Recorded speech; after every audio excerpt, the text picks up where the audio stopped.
या उक्तीप्रमाणे जसं रुपाली मगाशी बोलली की खरोखर आपल्याला असे शिक्षक मिळाल की ज्यांच्यामुळे आपण आज घडलो, पण आजचे शिक्षक असे नाहीत. Rupali, I am teacher, sorry या विषयावर मी थोडस बोलते, कारण की टीचर असे आहे जे तळमळीने शिकवतात, पण आज मुलांना हात लावला ना की पालक काठी घेऊन भांडायला येतात. सॉरी, त्याच्यामुळे टीचर काही करू शकत नाही. सर बरोबर आहे ना?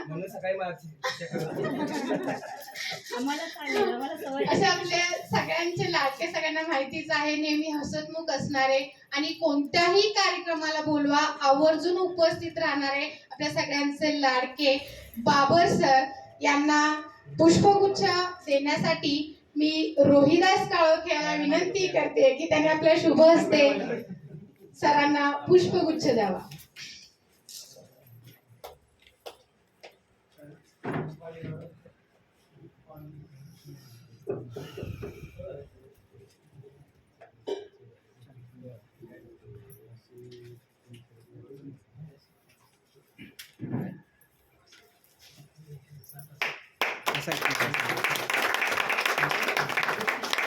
जोर से तालियां बजाओ यारो. सर्वांचे मनापासून धन्यवाद. आणि सर खरोखर आम्हाला तुमचा खूप अभिमान वाटतो. आज माझी मुलगी ICSE ला शिकते, तरी पण सरांमुळे खरोखर आज मॅथ्स आमचं इतकं छान झालं की आम्ही तोंडीचा हिशोब करतो त्या त्यांना कॅल्क्युलेट करावं लागतं. कॉन्व्हेंटची मुलं असून त्यांना हे करावं लागतं. आम्ही सांगतो की आम्हाला अभिमान वाटतो की आम्हाला असे टीचर भेटले की ज्यांच्यामुळे आमचा पाया इतका भक्कम झाला की त्याच्यामुळे आज आम्ही मॅथ्स अगदी पाण्यासारखं सोडतो. आपल्या मुलांना जर तुम्ही दुकानावर पाठवलं ना, 100 रुपये दिले तर त्या दुकानदाराने 50 दिले तर तो 50च घेऊन परत येईल. हिशोब करत बसणार नाही, कारण त्याला वेळ लागेल 1 2 3 किती मायनस करायचे किती प्लस करायचे. आणि आपल्याला हे खरोखर भक्कम बनवण्याचं गणितामध्ये खूप छान असं गायडन्स आपल्याला बाबर सरांनी दिलं आहे. बाबर सर, मी स्वतः आमच्या सर्व मुलांकडून तुमचे खरंच शतशः आभार मानते आणि धन्यवाद देते. नंतर आपल्याला सकाळीच कलिंगड खाऊ घालणारे म्हणजे कलिंगडाचा विषय शिकवणारे आपले सगळ्यांचे लाडके नेहमी हसतमुख असणारे. कधी येऊ द्या वर्गात बघा, एवढ्या वर्षामध्ये कधी त्यांच्या चेहऱ्यावरती असं टेन्शन वगैरे दिसलं नाही. सर वर्गात आले की नेहमी हसत असणार आणि गप्प बसणार तर छडीने मारेल, थोडस रागेल पण मारणार नाही. नेहमी हसतमुख असायचे, पण इतकं सुंदर शिकवायचे ना की खरोखर त्यांच्यामुळे गणित, भूमिती आमचा अतिशय आवडते विषय बनले होते. अशा आपल्या लाडक्या भोसले सरांचा सत्कार करण्यासाठी मी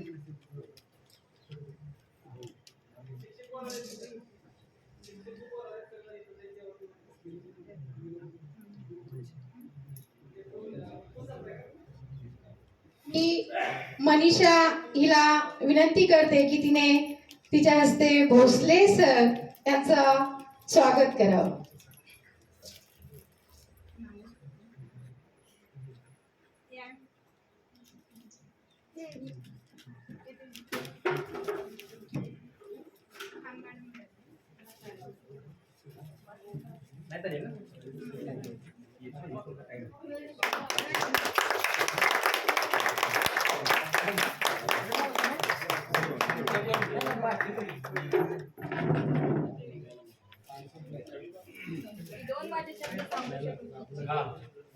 ज्या वेळेला माझ्या मिस्टर ऑफ झाले होते ज्यावेळेला सर मला भेटायला आले ना, त्यावेळेला मला आनंद आला होता.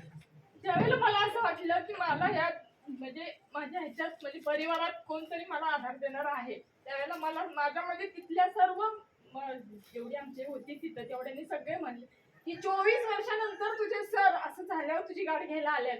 आम्हाला अभिमान आहे त्या सरांचा आणि अजूनही त्या सरांचे नाव काढतात आमच्या घरी सगळे. असे सर सगळ्यांना मिळावेत की एवढ्या वर्षानं सुद्धा सरांनी लक्षात ठेवलं की आपली विद्यार्थिनीचं असं झालंय आणि आपण गाडी घ्यायला जावं. जबरदस्त धन्यवाद सर.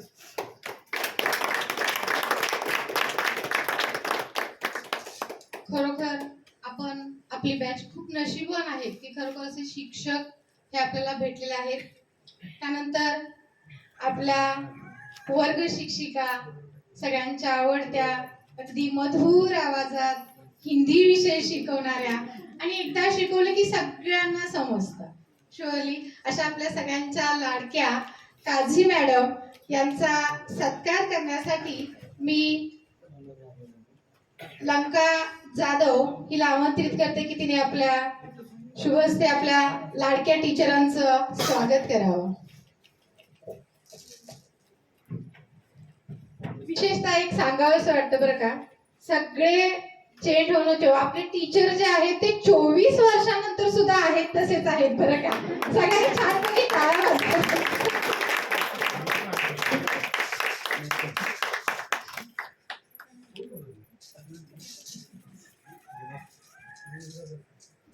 सर पुन्हा एकदा मी तुम्हा सर्वांचं मनापासून धन्यवाद वाटते आणि खरोखर अगदी मनापासून बोलते, माझ्याच वतीने नाही तर आमच्या पूर्ण वर्गाच्या वतीने, की आम्ही खरंच खूप खूप खूप नशीबवान आहोत. आम्ही देवाला थँक्स बोलतो की आम्हाला घडवणारे, आम्हाला इथपर्यंत आणणारे आमचे जे शिक्षक आहेत, त्या शिक्षकांमुळे आज आम्ही इथे उभे आहोत आणि आयुष्यभर 100% सर तुमचे हात सदैव आमच्या पाठीशी असेच असू द्या, तुमचा आशीर्वाद आमच्या पाठी असाच असू द्या हीच विनंती करते. आणि पुढचं मनोगत व्यक्त करण्यासाठी मी विद्यार्थ्यांना बोलवते.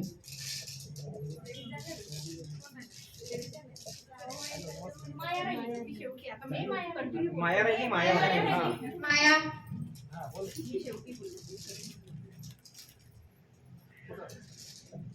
हो आपल्या कार्यक्रमात नमस्कार, माझं माहेरचं नाव माया मोहन जाधव, सासरचं नाव माया राजेंद्र नवले. मला सिंधुदुर्गमध्ये दिलेलं आहे. माझी मुलगी आता 12वी सायन्सनं 12वीची परीक्षा दिली आणि मी मॅमकडे कामाला लागले. माया माझी मामी आहे.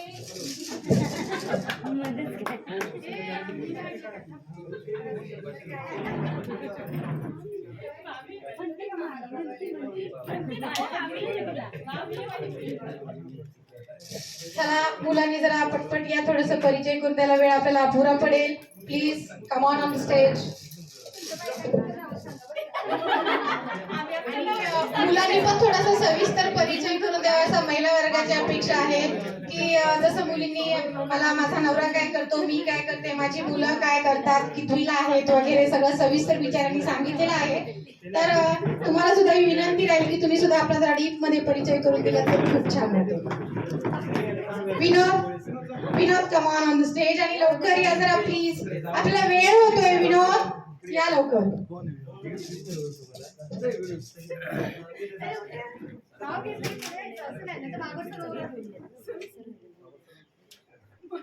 काय म्हणतोय?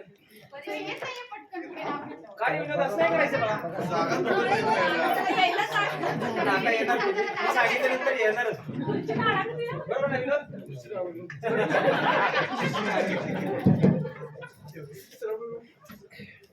माझं नाव विनोद जाधव, विनोद आनंदराव जाधव. बायकोचं नाव केतन.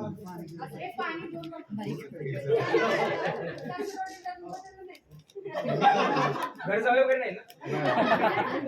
त्याला बोलू दे की तुम्ही प्रश्न विचारताय. प्रश्नोत्तराचा प्रश्न असेल तर त्याला बोलू द्या. तुला आवाज येतोय, मी जेवलोय. तू जेवली होती मग. हो विनोद. नाही तुम्हाला सांगायचं मी विनोद माझ्याशी थांबलाय. त्यामुळे ते हे झालं. बरोबर ना? बरोबर मला माहिती.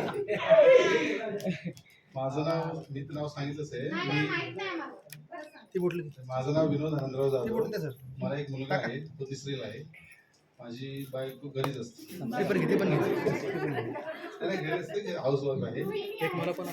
ही बिजी शिर्के टेक्नॉलॉजी कंपनीत आहे, मुंबईला, पनवेलला.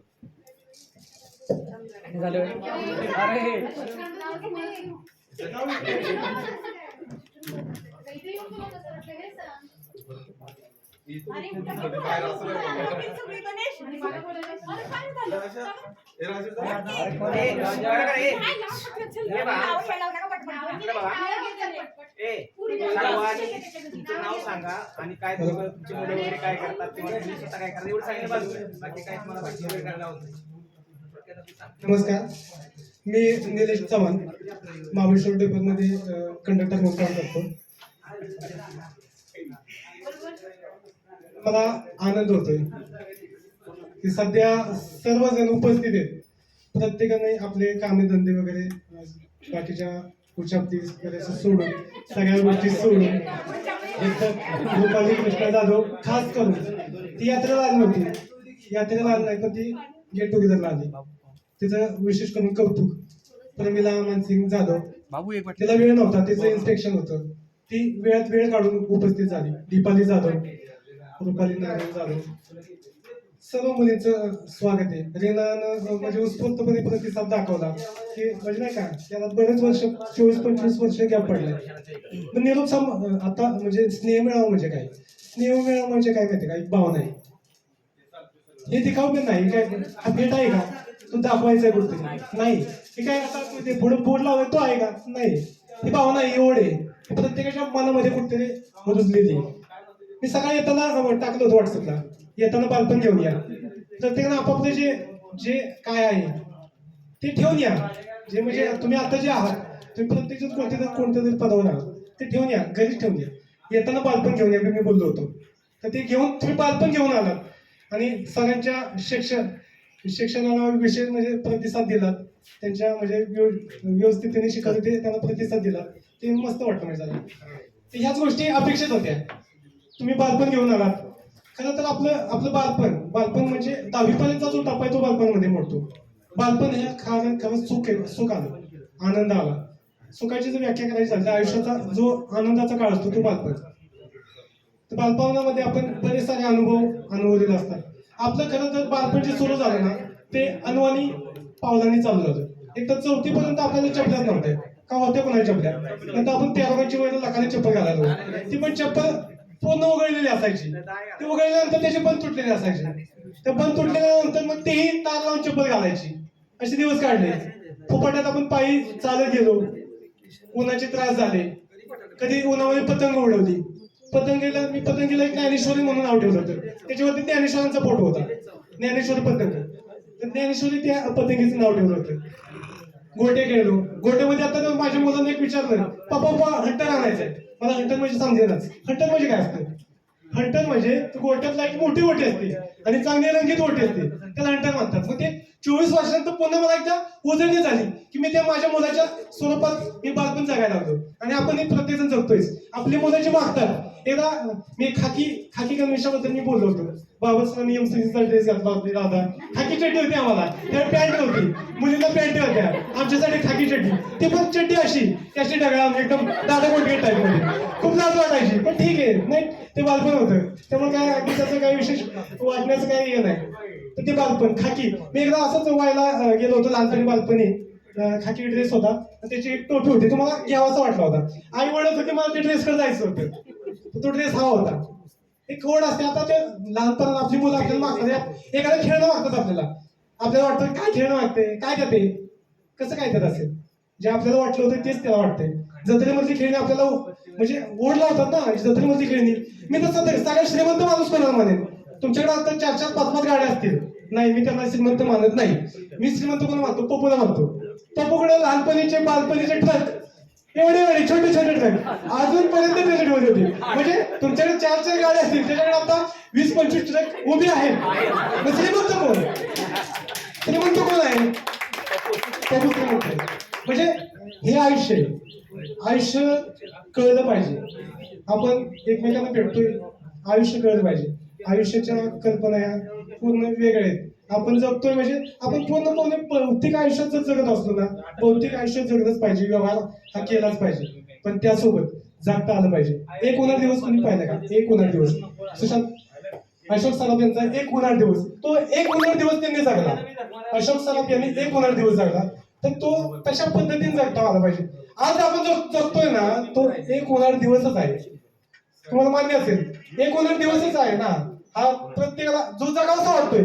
आपली सगळी कामं धंदे सगळं सोडून मी आज कोणाला विचारत नाही, हे तुम्ही तिकीट घेतलं का, तिकीट घेतलं का, मी कोणाला विचारत नाही. काही संबंध नाही. आज मला तिकीट घेतलंय नाही घेतलंय मला काही फरक पडत नाही. मला आज मस्त वाटतंय की जगावंसं वाटतंय. तर ह्याच जगण्याच्या कल्पना आहेत. रुपाली नारायण जाधव हिचं पण स्टेटस चांगलं असतात, आध्यात्मिक स्टेटस असतात. मस्त वाटतं, थोडंसं छान वाटतं की मुलं अशी म्हणजे चांगली आता मॅच्युअर झाले, मॅच्युअर विचार करायला लागले. प्रत्येकाचं वागणं पहिल्यांदा कसं होतं, एक लहानपण होतं, बालपण होतं, अल्लडपण होता, पण आता सगळेजण मॅच्युअर झाले. म्हणून मॅच्युअर झालंय म्हणून बालपण सोडता कामा नये. बरोबर आहे का?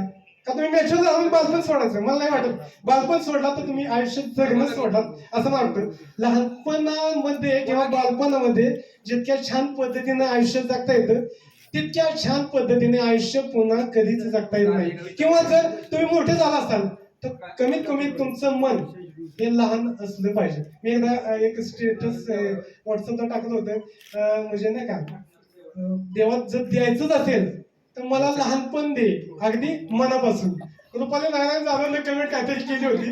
मी हसलो होतो छान. तिच्या कमेंट ऑफ द इयर जर पुरस्कार द्यायचं झालं तर रुपाली नारायण जाधवला द्यायला हवा. एक गोष्ट मी आवाज इथं सांगू इच्छितो की प्रत्येकाच्या आयुष्यात दुःख आहे. प्रत्येकाने काही माणसं आपली स्वतःची जवळची माणसं हरवलेली बरोबर का. कुणी आई वडील हरवलेले. रुपाली नारायण जाधव, रुपाली कृष्णा जाधव, शारदा विलास जाधव, शिवणकर, पूजिता मानसिंग जाधव. प्रत्येकानं मला जे नाव जेवढे माहिती आहे तेवढीच मी इथं घेतली. प्रत्येकानं आपली कुणी ना कोणती माणसं हरवली. प्रत्येकाच्या आयुष्यात सुख दुःख आहे. आपण प्रत्येकाने ते अनुभवले. आपण त्यांना आदर देतो ही सुद्धा महत्वाची गोष्ट आहे. प्रत्येकाच्या आठवणीत जे जवळची माणसं हरवल्यानंतर काय दुःख असतं हे ज्याचं त्यालाच माहित. मानसिंग दादा ज्यावेळी होते त्यांनी अख्खं गाव अख्ख्या ढोलाच्या तालावर नाचवलं. ढोलाच्या तालावर डाव काढायला लागले मानसिंग दादा. पूजेता बरोबर आहे ना पूजेता. तर ते मानसिंग दादा ढोलाचा नुसता आडी आडी आडी आडी म्हटलं की प्रत्येक जण आडी घ्यायला तयार होता. आता ते मानसिंग दादा नाही.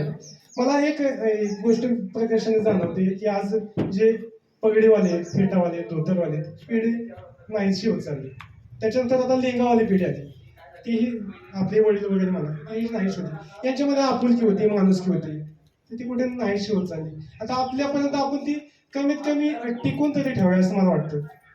आता ते म्हणजे प्रत्येकाला जग फास्ट होत चालले व्यवहार होत चालले पण ती माणुसकी आपुलकी आपण हे टिकून ठेवली. तुम्ही समोर आलात ना तर ती माणुसकी टिकून असं मला तरी वाटतंय. प्रत्येक जण मागाशी शिवणकरनं जे उदाहरण दिलं त्याच्यावरून मला जाणवलं सर आपुलकी अजून टिकून ये माणुसकी टिकून ये. ही जर खरंच जर जगायचं असेल ना तर माणूस म्हणून जगता आलं तर बघा. जर काय मी एकदा स्टेटसला एक ठेवलं होतं मला जर काय नाही काय बनायचं पण माणूस म्हणता आलं तर बघीन मी प्रयत्न करेन. माणूस बनायचं मला बाकी नाही घ्यायला बनायचं. जास्त काही कमावं असं नाही वाटत मला. बहुतेक गोष्टीत जास्त मन रमतं वगैरे असं नाही काय वाटत. पण आयुष्य जगता आलं तर बघा. तुम्हाला जीवनात जे काही करता येईल ते करा. आवडी म्हणजे ज्या आपल्या आवडी आहेत छंद जपा. पुस्तकं हाताळा. पुस्तकाची नवीन महापुरुषांची पुस्तके वाचा. त्यांचं जर काय आत्मसात करता आलं तर ते करा. चांगले पिक्चर पहा. छानपैकी पिक्चर पहा. गाणी म्हणा. गाणी चांगली म्हणा. कविता ऐका. एखादं कथाकथन वाचता आलं म्हणजे ऐकता आलं तर ते करा. जीवनाशी संबंधित ज्या गोष्टी काहीतरी मन आणि मनाशी ज्या गोष्टी संबंधित ना त्या गोष्टी करता आल्या तर करा. मुलामध्ये आपलं बालपण पहा. जर मुलामध्ये आपलं बालपण पाहता आलं ना तर कदाचित मुलांशी आपण जास्त कनेक्ट होऊ असं मला वाटतं. तर ह्या गोष्टी करता आल्या पाहिजेत. आणि हेच गोष्टी आपल्याला इथपर्यंत घेऊन आली. मी प्रत्येकाचा मनापासून आभार मानतो. या गोष्टी मला अजितचं मला प्रत्येक वेळा आठवण होते. अजित समोर येत नाही. तो समोर येत नाही. तो एक तर म्हणजे एकटा वाटतो आणि त्याला ते एकटेपणा तो जाणवतो. ते त्याच्या चेहऱ्यावर मला जाणवतं. तो एक असं समोर येत नाही. साईडशी बोलत नाही. मन मोकळे पण बोलतो. त्याला बोलायचं असतं पण तो थोडासा पुसतो. पण तो एवढा माझा चांगला येतो मला त्याची प्रत्येक वेळा आठवण येते. कांबळे सर मी मागच्या वेळी त्याला अजितचं मी उदाहरण दिलं होतं. मला अक्षरशः मागच्या 10वीच्या बॅचच्या वेळा मी आलो होतो. सेंडऑफच्या वेळा आलो होतो. वैभव बोलला तू इतका इमोशनल का झालायस. मला अजितची खूप आठवण येत होती. वसंत जामदाडे बोलला होता. वसंत जामदाडेच्या काल घरी गेलो होतो चंद्रकांतांनी. वसंत जामदाडे नाही भेटला. त्याच्या मी सगळं मोबाईल नंबर नाही दिला. काय त्याचे गंभीर प्रश्न असतील त्यांच्याकडे माहिती.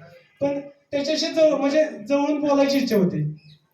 म्हणजे हे कुठतरी हरवलंय. सोळसकर नाही त्याला आलं ठीक आहे. आपण त्याला पूर्ण प्रत्येकाला आपण मदत केलेली. पैशाची म्हणजे पैसा नका विषय आला पण आपण एक भावना जपली होती की नाही काय प्रयत्न करण्याची किंवा मदत करण्याची भावना जपली होती. ह्या गोष्टी आपण केल्या. आपण प्रत्येकाच्या सुखदुःखात प्रत्येकी सामील होत आलो. आपली मुलं कुणी पारितोषिक मिळवली कुणी नंबर काढले त्यांना आपण म्हणजे थोडंसं प्रमोट करत आलो नाही का. प्रत्येकाला हे करत आलो. त्या गोष्टी केल्या पाहिजे. रुपाली कृष्णा जाधव हिच्या घरी मी तुझं घर चालू होतं. परवा तुझं घर चालू होतं त्यावेळेला आपण बोललो नव्हतो. बाबर सर तुम्ही प्रत्येक वेळेस सांगायचा की तुम्ही आता 10वी पर्यंत आहात ना, तर तुम्ही बोलत राहा, एकमेकांशी बोलत राहा. जर तुम्ही आता बोलत नाही ना, तर आयुष्यात पुन्हा कधी बोलायला मिळेल काही पण नाही सांगता येणार. तर ते आता बोलायला मिळेल. तुझ्या घरी कामाला तुम्ही कधी तुझ्याशी बोलला नाही, तूही माझ्याशी नाही, मी तुझ्याशी नाही. तुझ्या वडिलांनी पण 10वीला होतं, आपलं आदळ वय होतं, तर त्यावेळी कधी बोललो नाही. पण तुझ्या वडिलांचं माझ्यावर विशेष उपकार आहे. त्यांनी जे घराला तुमच्या भेट आली होती त्याचीच नेहमी मला माझ्या घरात दिली होती. मी प्रत्येकाचा असं मनपूर्वक ऋणी राहतो. आता ह्या बॅच म्हणजे याच बॅच मध्ये नाही म्हणता येणार, प्रत्येकाच्या आयुष्यात मैत्रीचं उदाहरण जे दिलं जातं ना, त्यामध्ये कृष्ण आणि सुदाम्याचं उदाहरण दिलं जातं. तर माझ्या जीवनात कृष्णासारखे असे बरेच मित्र आले. मी सुदाम्याची भूमिका पार पाडू शकलो का नाही मला नाही माहिती, पण असे बरेच कृष्ण आले की ज्यांनी मला वेळोवेळी मदत केली. देव कुठे असतो? देव इथेच असतो की जो वेळेला आपल्याला मदत करतो ना, तोच देव. त्याच्याच पाया पाडावंच वाटतं. देव असं कुठं अजून कुठं बघायचं देव? तर तोच माणूस जिथं आपल्याला मदत करतो किंवा आपल्या अक्षरशः वेळ संकटात जो धावून येतो तो देव. तर तो देव मला प्रत्येक ठिकाणी दिसत आला. तर अशा गोष्टी लंका विश्वास जाधव कुठे गेली आहे का? तर आपण केसरनाथांच्या इथं मी बिगारी काम करायचं पहिला, म्हणजे शाळेत असताना ते एक प्रत्येक असेल. तर त्यावेळी पण लंका कधी बोलले नाही, मी कधी बोललो नाही, कारण ते आलड वय असतं त्यावेळी बोलावं काही वाटत नाही. पण ठीक आहे, आता समोर येऊन बोलली किंवा नाही का, रीनाशी काही संबंध झाला नाही, म्हणजे नाही का आता इतक्या वर्षात तू सगळ्यात लेट आली. बरं, एक मला सांगायचं वाटतं की मुली ह्या त्या काळच्या मुली या वेणीवरती असायच्या, पण त्याला अपवाद होते रीना आणि शीतल. बरं, शीतलला मी 24 वर्षानंतर पाहिलं, पण शीतल पहिली बॉकेट होती. पण ती केस वाढायला तिला ओळखायचं कसं, हा एक मोठा विषय. आख्या घरातले सगळे बॉकेट. पण शीतल समोरून आली, मी गाडीतून होतो, माझ्या हातात पेटी, कंडक्टरची पेटी, आणि मी खाली होतो, समोर शीतलला विचारलं, तू शीतल का? तिथे हो दिलं, हो म्हटल्यानंतर माझी पेटी वगैरे माझी ठेवेपर्यंत, डेपोमध्ये ठेवेपर्यंत तिनं फोन लावला. 2 मिनिटातच फोन लावला. कुठनं नंबर काढला तिचं तिला माहित. 2 मिनिटात फोन काढला, मला फोन केला. 2 तास बोलत होतो. 2 तास मला घरी यायचं होतं. वाय डेपोमध्ये मी 2 तास बोलत होतो.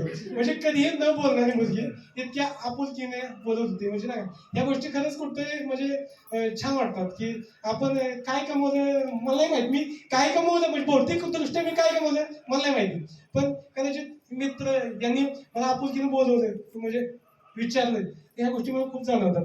चंदू आता 2-3 वर्षापूर्वी कोरोनाचा काळ आला होता. शहरातील सर्व गावाला आली होती. त्यात चंदू गावाला आला होता. चंदू गावाला आल्यानंतर मग आम्ही कॅनलवरती फिरायला होता. बाहेर कुठं जाता येत नव्हतं, मग कॅनलवरती वगैरे संध्याकाळचा असा ऊन खाली झालं की सायंकाळचा फिरायला यायचं. चंदू मग काही दिवस राहिला आणि चंदूला जाणं भाग पडलं. तर प्रत्येकाचं एक काम असतं, प्रत्येकाचे हे असते, सगळ्या गोष्टी असतात. चंदूला जाणं भाग पडलं. माझ्या डोळ्यातून अक्षरशः पाणी आलं. चंदू वाचून मला आलेलाच, पण चंदू नाही. संध्याकाळी आता फिरायला जायचंय, चंदू कुठे? म्हणजे असं होतं, म्हणजे मन कुठंतरी गुंतलं जातं, ओढ लागते. या गोष्टी झाल्या पाहिजेत. ह्या नाहीतरी आयुष्यात थोडं काय कमायचं नाही. आयुष्यात जगता आलं तर बघा, चांगल्या पद्धतीने जगता आलं जगा. हे स्नेह मिळावा म्हणजे हा कुठलाही स्वार्थ नाही. बघा, हे जे अरेंज केलं, काय केलं, प्रत्येकाने ह्या कुठेही स्वार्थ नाही. यात फक्त एक ओढ आहे की प्रत्येकाशी भेटावं, बोलावं, की नवीन मुलं म्हणजे नाही का, आता कसे दिसत असेल, रीना कशी दिसत असेल, नाही का, रीना कशी दिसत असेल, चंदू कसा दिसत असेल, विनोदला पोट आलं. ठीक आहे, एक सांगावंसं वाटतं की विजय एकनाथ चव्हाण अतिशय तो आता विजय एकनाथ चव्हाण LLB ची परीक्षा, त्याची उद्या परीक्षा आहे, त्यामुळे त्याला येत आलं नाही. त्याला मी बोललो होतो की ऑनलाईन तुझं मनोगत बोलता आलं तर कदाचित आपण अजून वेळ तो ऑनलाईन मनोगत तू व्यक्त केलं. विजयशी भेटल्यानंतर मला खूप छान वाटतं. तो एवढ्या आपुलकीने बोलतो आणि त्याचा खरंच अभिमान वाटतो की त्याने खूप स्ट्रगल केलंय. आणि आयुष्यात आहे ना, म्हणजे आतापर्यंत तो अजून शिक्षणच त्याचं चालू होतं आणि बरंचसं स्ट्रगल करत त्याने तो म्हणजे त्या अजून स्टुडंट राहिला आणि एवढ्या काळापर्यंत शिक्षण शिकत राहणं म्हणजे एक कंटिन्यू हे खूपच अवघड गोष्ट आहे. पण तो करत राहिला. आता खूपच म्हणजे त्याला अभिमान वाटतो. सोमनाथ भगवान जाधव आर्मीमध्ये, तर त्याचा मला खूप अभिमान वाटतो. तो कुठे इराकला वगैरे होता, तर तो फोटो वगैरे पाठवायचा, एवढे भारी वाटायचं का कुठं आपण तरी इराकला गेलो, म्हणजे छान फोटो वाटायचे. त्याला मी म्हणायचं फोटो टाकायचा असेल, मस्त वाटतं. बाकीच्या सगळ्यांचं म्हणजे खूप मस्त वाटतं. प्रत्येकजण जे आपुलकीने बोलतं ना, त्याच्याशी मला कनेक्ट व्हावंसं वाटतं, त्याच्याशी जवळ वाढावी लागते. बाकी कुठला स्वार्थ नाही. एवढं बोलून मी माझं म्हणणं वगैरे थांबवतो. अजून बरेच जण सर्वजण बाकी आहेत. मी जास्त बोललो, थोडासा जास्त वेळ घेतला, मी माफी मागतो. तर मला बोलायचं होतं, मला त्या भावना बोलणं गरजेचं होतं आणि तुम्ही ऐकत राहिला ते मला छान वाटतं. ठीक आहे, धन्यवाद.